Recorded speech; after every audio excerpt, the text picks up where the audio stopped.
Provisional electoral registers are available for consultation.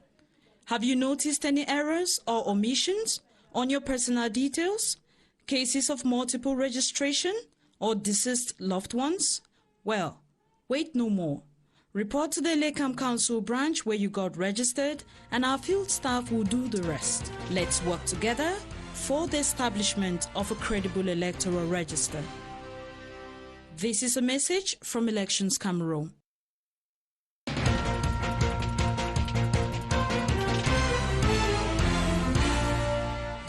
Les listes électorales provisoires sont disponibles pour consultation.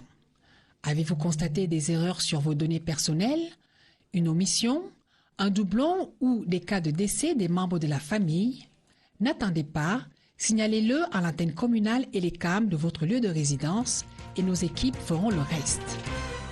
Ensemble, participons à l'établissement d'un fichier électoral crédible. Ceci est un message d'Elections Cameroun. La météo avec Coloca et sa salle des banquets multifonctions, Il Palazzo. Mesdames et messieurs, bon après-midi à tous. C'est toujours un plaisir de vous livrer les prévisions météo. Pour ce jeudi, le temps ne sera pas très différent que l'après-midi d'hier. Donc, le soleil sera tout de moins torride dans la partie septentrionale du pays. Le temps sera toujours brumeux, nuageux et ensoleillé. Donc, c'est le sud-ouest qui remporte la température la plus élevée pour cet après-midi avec 38 degrés de température maximale. Les précisions dans la région du centre, je vous l'avais dit, l'après-midi sera donc dominé par le soleil et les nuages se dissiperont tout au long de la nuit pour laisser place à un ciel bien ouvert. Nous continuons dans l'extrême nord, rien à envier au soleil du centre. Le soleil dardera ses rayons et le ciel sera dégagé tout au long de la nuit avec des températures qui vont baisser considérablement. Terminus dans la région du nord-ouest, même coup de vent, du soleil tout au long de l'après-midi, mais attention, le froid s'annonce dans la nuit, pensez donc à bien vous couvrir. On n'a pas fini de vanter la richesse touristique du Cameroun. Voilà pour vous les chutes de Oku à Kumbo. Bon après-midi une fois de plus et à bientôt.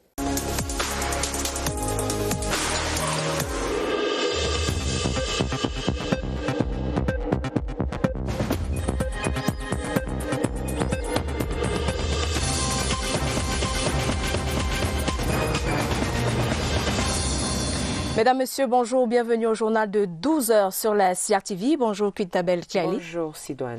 Vous avez les titres du journal. Financial contributions made by Cameroon to international organizations and ways of broadening the telecommunications outreach in the country are at the center of discussions of the first cabinet meeting for the year 2020. The Prime Minister, Head of Government, Chief Dr. Joseph Dion Goute, is chairing deliberations. The countdown to the 54th edition of the National Youth Day is on. Preparations have hit a higher gear, and authorities at the Ministry of Youth Affairs and Civic Education say about 80% of work has been covered. And of course, our magazine page, where today we witnessed the decoration of the traditional ruler of the Bonanja Siga Bonjo village in the Nkam division in the littoral region. His Royal Highness Guillaume Mwelekombi, who ruled for 36 years, was decorated as Knight of the National Order of Valor. Those were the main points. Now the news in full. The first part with you, Sidouane. Naturellement. Belle, mesdames, messieurs, bienvenue une fois de plus en ouverture du journal, le premier conseil de l'année 2020 à l'immeuble Étoile, au centre des travaux ouvert il y a quelques instants seulement par le Premier ministre chef du gouvernement Joseph Dion Goute. Les questions d'ordre économique et financier. Pour plus de détails, retrouvons une fois de plus à l'immeuble Étoile notre reporter Laurentine Bokono. Bonjour. Bonjour Sidouane. Pour des raisons politiques, le premier conseil de cabinet de l'année 2020 a été décalé d'une semaine. Lancement de la campagne électorale samedi prochain oblige. Mais au regard des sujets inscrits à l'ordre du jour, économie et finances tiennent le pavé. Comment rationaliser les contributions versées aux organisations internationales? La question est au centre de l'exposé du ministre des Finances, Louis-Paul Motazé. L'agence de régulation des télécommunications ART est au cœur de l'exposé du ministre des Postes et Télécommunications, Madame Libom Lilikin Minette. Un exposé plusieurs axes de communication. Le processus d'assainissement des ressources humaines, le mécanisme de financement du plan stratégique de développement du secteur numérique, le paiement de la redevance due à la Camtel et la mise en place d'un cadre de gestion de la fibre optique. L'actualisation du plan directeur d'industrialisation a fait l'objet d'un compte rendu du ministre des Mines, de l'Industrie et du Développement technologique, Gabriel Ndodondoké. Économie et finances, le marqueur est significatif. La mise en ordre des finances publiques et le financement de l'économie constituent une orientation forte des politiques publiques de l'année qui commence. Nous aurons certainement plus de détails à la fin des travaux. Immeuble Étoile à Yaoundé, Laurentine Bokono, Motoyon, CRTV. And as you just saw, the government of Cameroon is currently in conclave at the Star Building within the framework of the first cabinet meeting for the year 2020. The session, which was officially opened a while ago by Prime Minister Joseph Dion Ngute, is focusing, among other things, on the examination of Cameroon's financial contributions as well as on the development of the telecommunications sector in the country. Our reporter, Christian Che Atam, is standing by at the Star Building. Christian, how strategic are the topics under discussion this morning? Good afternoon, Quintabel, viewers. The entire government is gathered around Prime Minister Joseph Dion Ngute at the Star Building for this first cabinet meeting of 2020. There are 3 points on the agenda of the meeting, and the first is going to be an expose by the Minister of Finance, Louis-Paul Mutaze, on the rationalization of payments made by Cameroon to international organizations. The country, it is known, belongs to a plethora of international organs, and this comes with financial commitments. His expose is going to be presenting mechanisms put in place to ensure that these payments remain rational. The second point on the agenda will be developed by the Minister of Posts and Telecommunications, who will be dwelling on efforts made to improve human resources at the Telecommunications Regulatory Board. She shall also be talking about the funding mechanism of the strategic plan for the development of the telecoms sector, as well as on the improvement of the fiber optic network in Cameroon. All important topics considering the central role which telecommunications plays in the development process of the country. The Minister of Mines is also scheduled to present a report about the evolution of Cameroon's industrialization master plan in the course of this first cabinet meeting for the year 2020. Christian Cheatam, CRTV, at the Star Building. Merci à vous, Christian Che Atam. Également dans l'actualité, ce jeudi, la conférence annuelle des services centraux et déconcentrés du ministère de l'Eau et de l'Énergie. Les travaux ouverts il y a quelques instants seulement au Palais des Congrès de Yaoundé étaient présidés par Gaston Elundou et Somba. Ces travaux marquent un point d'honneur sur l'accès à l'énergie dans les collectivités territoriales décentralisées. Retrouvons immédiatement sur place au Palais des Congrès de Yaoundé notre reporter Franck Evina. Bonjour. Bonjour et bienvenue ici au Palais des Congrès de Yaoundé où est réunie la grande famille de l'eau et de l'énergie. C'est une conférence annuelle des services centraux et déconcentrés qui fait la part belle aux enjeux, défis et perspectives du sous-secteur eau et énergie à l'ère de la décentralisation. En plus clair, il s'agira d'explorer les contours de l'accès à l'énergie dans les collectivités territoriales décentralisées afin de doper le développement local à travers notamment l'accélération de l'industrialisation et la mise sur pied de projets d'envergure. Et dans cette logique, le Cameroun marque déjà de bons points avec la réalisation de grandes infrastructures hydroélectriques à l'instar des barrages de Mevele, Mekine, Lompangar. Cette conférence annuelle des services centraux et déconcentrés permettra aussi au ministère de l'Eau et de l'Énergie de faire le point sur les compétences transférées jusqu'ici aux collectivités territoriales décentralisées. L'accès à l'eau potable par les populations ne sera pas en reste, avec un accent majeur sur la durabilité des ouvrages d'eau et d'assainissement. En direct du Palais des Congrès de Yaoundé, Franck Evina pour le 12h. Officials of the Central and External Services of the Ministry of Water and Energy Resources have begun meeting in their annual conference to evaluate the year 2019 and draw up a plan of action for the year 2020. Luma Slim Davies is standing by at the Yaoundé Conference Center where the meeting is taking place. Hello, Luma. Hello, studio. You are welcome to the Yaoundé Conference Center, where officials of the Ministry of Water and Energy in charge of the central and external services have converged for their annual conference. The focus here will be on the stakes, challenges, and perspectives of the Ministry of Water and Energy in this era of decentralization in Cameroon. The participants here will meet in commissions and deliberate on several issues. They will have to exchange experiences for the betterment of operations in the ministry. Further details will come your way in subsequent newscasts. I am Luma Slim Davis at the Yaoundé Conference Center for CRTV. Thanks, Luma. And authorities at the Ministry of Youth Affairs and Civic Education say almost 80% of work has been covered as concerns the organization of this year's edition of the National Youth Day. The information was disclosed at the second preparatory meeting held in Yaoundé this Wednesday at the Community Hall of the Urban Council, presided at by the Minister of Youth Affairs and Civic Education, Mununa Futsu, alongside the traditional ceremony for New Year wishes. Joyce Tata tells us more in this report.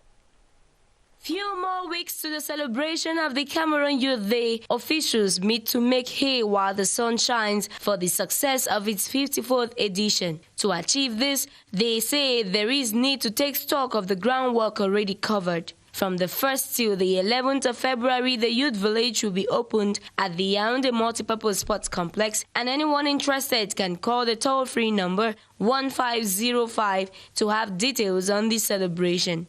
The regional delegates, divisional delegates, and heads of multipurpose youth empowerment centers in all 10 regions were also implored to carry out activities to mark the celebration, further increase awareness on the Youth Connect Cameroon program, one of this year's innovations. Because initiative can permit to bring all opportunity in same platform. And this platform, the youth can come and see what they can do with a technicity, with a company, or with study. On the other hand, Minister Mununa Futsu of Youth Affairs and Civic Education at the ceremony for the exchange of New Year wishes in the ministry called on collaborators to mobilize more youths to be actors in reinforcing peace, cohesion, and living together. While congratulating decorated staff for their hard work and dedication to state duties, he emphasized on the need to double such commendable performance in 2020 to make proper use of the close to 7 billion CFA francs of the ministry intended to finance projects of youths in the Youth Triennial Plan. Higher education stakeholders concerned with HND programs have decided to harmonize the system so as to facilitate the insertion of candidates in the job market. This was the outcome of a one-day workshop organized at the National Advanced School of Engineering in Yaoundé. Gerald Nanji with the details. Past 2 decades, there has been a growing concern over the professionalization of teaching programs for the National Higher Diploma, HND. Meeting recently in Yaoundé, promoters and proprietors of public and private higher institutions have resolved to reform and harmonize the system. This seminar here it was organized to present, to explain for a better understanding of the new programs that have been introduced at the HND level, with the understanding that before we did have the Higher Professional Diploma HPD and the HND. Amongst the innovation is contained the fundamental, transversal and professional courses which take into account the examination structure and evaluation guide. The first is that the curriculum, the knowledge, the quality of the knowledge base, and that the skills and competencies are also highlighted. When the students leave the centers of training, they are ready-made to contribute directly in the production lines of goods and services in the economy. At the end of the day, proposals are expected to be forwarded to the Ministry of Higher Education for scrutiny. Vous regardez le 12 sur la CRTV. Mesdames, Messieurs, merci d'être avec nous. Enseignement supérieur, le HND équivalent du BTS dans le sous-système anglophone fait SAMU. La présentation de cet examen national et les innovations ont eu lieu au cours d'une cérémonie au campus de l'École nationale polytechnique de Yaoundé. Il s'agit des innovations qui intègrent désormais les sciences de l'environnement et de l'eau, le web design et la cinématographie. D'autres détails avec Daniel Stéphanie. Du nouveau à l'examen du HND session 2020, les sciences de l'environnement, de l'eau, le web design et la cinématographie font désormais partie du programme. Des changements qui interviennent après une étude des compétences sollicitées par le marché de l'emploi. L'ambition de cette réforme présentée ce mercredi au campus de l'école polytechnique de Yaoundé est de produire des professionnels arrimés aux défis de la modernité. Nous avons de nouvelles spécialités qui ont été demandées par le milieu socio-professionnel, des spécialités qui manquaient sur le marché de l'emploi. Les nouvelles formations comme la douane apparaissent, comme le management des collectivités décentralisées. Vous voyez bien que nous sommes là dans l'actualité du pays. Nous avons des spécialités comme les statistiques. Nous avons des spécialités aussi comme le management des hôpitaux. Entré en vigueur depuis 2018, le nouveau programme du HND vient donner une impulsion particulière à la formation et aux étudiants du sous-système anglophone du Cameroun. Le nouveau programme de HND apporte beaucoup plus la professionnalisation. Le programme apporte beaucoup plus l'emphasis sur les stages.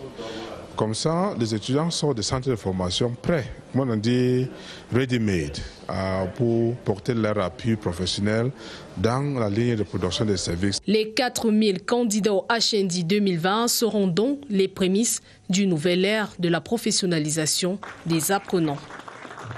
Et on reste avec la jeunesse qui s'apprête à célébrer la 54e fête de la jeunesse. La deuxième réunion préparatoire en prélude à l'événement le 11 février se tenait hier mercredi au cercle municipal de Yaoundé, présidé par le ministre de la Jeunesse et de l'Éducation civique Mounouna Foutsou. Ces travaux portaient essentiellement sur l'évaluation des activités retenues lors de la première rencontre. Compte rendu, José Gaëtan Tchanga. Grand oral des présidents des commissions d'organisation et des délégués régionaux et départementaux de la 54e édition de la fête de la jeunesse. Ils évaluent le niveau d'avancement des travaux dans les ateliers. Sur le plan national, au sein des institutions, le défilé va se poser sur 8 modules. Ces modules vont s'exprimer sur des thématiques, mais ces thématiques vont toutes rejoindre la paix, la promotion de la paix et la consolidation de l'intégration nationale. À tous les niveaux, que ce soit au niveau des arrondissements, au niveau des départements et au niveau régional. Les premières réunions ont déjà eu lieu et les deuxièmes réunions sont en cours afin de caler les programmes de la onzaine à tous les niveaux de la région. Pour un succès encore plus retentissant, le ministère de la Jeunesse et de l'Éducation civique installe le village de la jeunesse au Palais des Sports dès le 1er février 2019, ce jusqu'au 11, afin d'apporter plus de réponses aux préoccupations des jeunes. Aussi, l'initiative Youth Connect Outing permettra l'organisation des sessions d'imprégnation et d'appui opérationnel des mototaximens en geste de premier secours, le lancement officiel des concours en ligne et Business Challenge dans les domaines divers. Le 1505 est le numéro gratuit, ouvert à l'occasion de la onzaine de la jeunesse, numéro vert pour rapprocher les jeunes du MINJEC. Des kits scolaires pour les élèves déplacés internes des régions du nord-ouest et du sud-ouest inscrits au lycée bilingue de Yaoundé. Le don du gouvernement, véritable coup de pouce pour ces apprenants, leur a été remis par le proviseur També Abor Teddy. D'autres précisions avec Suzanne Fleur Sopi. Dépourvus de manuel à l'entame de l'année scolaire, les élèves déplacés internes du lycée bilingue de Yaoundé sont désormais aux petits soins. L'action du ministre des Enseignements secondaires dans cet établissement a constitué à la remise des livres, des sacs et autres kits. Ce geste traduit la volonté du gouvernement de la République dans la promotion du bien-être des couches vulnérables. Après le premier trimestre, l'objectif du ministère des Enseignements secondaires, qui est la réussite de tous les élèves, soit atteint.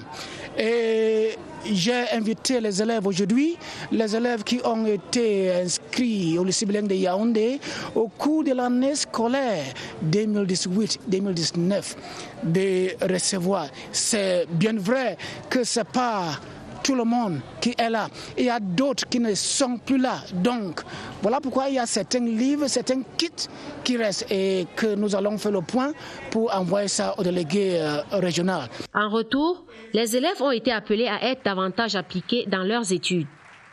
Un geste qui n'a pas laissé les bénéficiaires insensibles. Pour remercier le ministre de l'enseignement secondaire pour ces magnifiques cadeaux qui nous ont été donnés au bon moment. Les bénéficiaires sont attendus par leurs résultats de fin d'année. Et dans la suite du journal, parlons développement local et insertion sociale des jeunes. Un centre agro-pastoral ouvre ses portes à Bongolo, dans l'arrondissement des Foulanes, région du Sud. Les pensionnaires pourront se former en production végétale et animale et dans la transformation des produits agricoles. Une initiative de Rose Zam, élite de la localité. D'autres précisions avec Charles Abosoloba, CATV Sud. Dans des villages désertés par les jeunes en quête d'un mieux-être, les plantations sont souvent abandonnées aux personnes âgées avec pour conséquence de faibles rendements. Ce centre de formation agro-pastorale ambitionne de changer la donne en offrant à la couche juvénile en proie à la pauvreté et contrainte à l'exode de meilleures perspectives d'avenir. Je n'ai pas eu l'argent d'aller m'inscrire dans les grandes écoles. J'ai saisi cette opportunité de venir à Stéphanie. Mon objectif ici est que si je quitte ici, demain ou après-demain, je peux ouvrir ma propre plantation.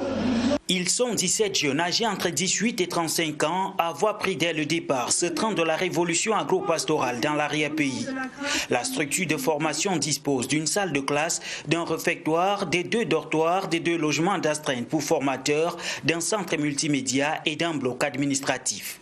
Nous avons créé déjà cette palmeraie que vous avez vue. Et ensuite, nous venons de créer aussi cette école d'agriculture pour aider nos jeunes qui sont dans les villages en ce moment. Pendant leurs 2 années de formation, les pensionnaires bénéficient d'une bourse de 30 000 francs par mois et à la fin, ils seront accompagnés dans la réalisation de leurs projets. Un soutien à la jeunesse rurale salué par les pouvoirs publics. Je n'ai eu de cesse de dire à nos populations que le développement aujourd'hui se veut davantage participatif. L'inauguration de cette infrastructure, couplée à la rentrée solennelle, a donné lieu à une grande manifestation qui a rassemblé autorités administratives, élites et forces vives de l'arrondissement des Foulanes. 20 minutes past midday in Yaoundé, you're watching the Midday News on the CRTV. The Board of Directors of the National Observatory on Climate Change has met in its 8th ordinary session under the auspices of the board chair, Peter Ayuk Eno. At the end of the session, 3 main resolutions for the year on course were arrived at.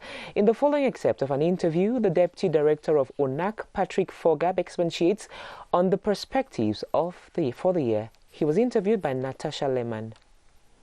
There are 3 areas that we are going to focus on. The first one will be the monitoring of the climate and the evaluation of its impact in the different sectors of socio-economic development of Cameroon. The second one will be to carry out greenhouse gas inventories in order to determine the carbon footprint of the different sectors of socio-economic activities. And the third one will be to communicate the information produced, the services produced by the National Observatory to the end users, because it doesn't make sense when we produce information and services and they cannot reach the end users. So these are some of the perspective and things that we must do in 2020. And we continue our special series on schools today with focus on the consumption of alcohol in the school milieu, which is becoming rampant. Students are caught with sachets of whiskey and bottles of beer right on campus on a daily basis. The phenomenon is compounded by the fact that schools share boundary with drinking spots. Rahina Tusali tells us more.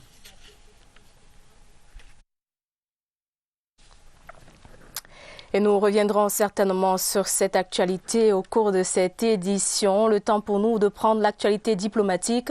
Les hommages du groupe diplomatique africain résident à Yaoundé au haut-commissaire du Nigeria au Cameroun arrivé en fin de séjour diplomatique. Lawan Abba Gachagua est reconnu par ses pairs comme un diplomate exemplaire qui a contribué au rayonnement de la diplomatie en Afrique au cours des 2 dernières années passées au Cameroun. Une cérémonie présidée par le doyen du corps diplomatique au Cameroun, Patrick Bifo. Les détails de William Badier.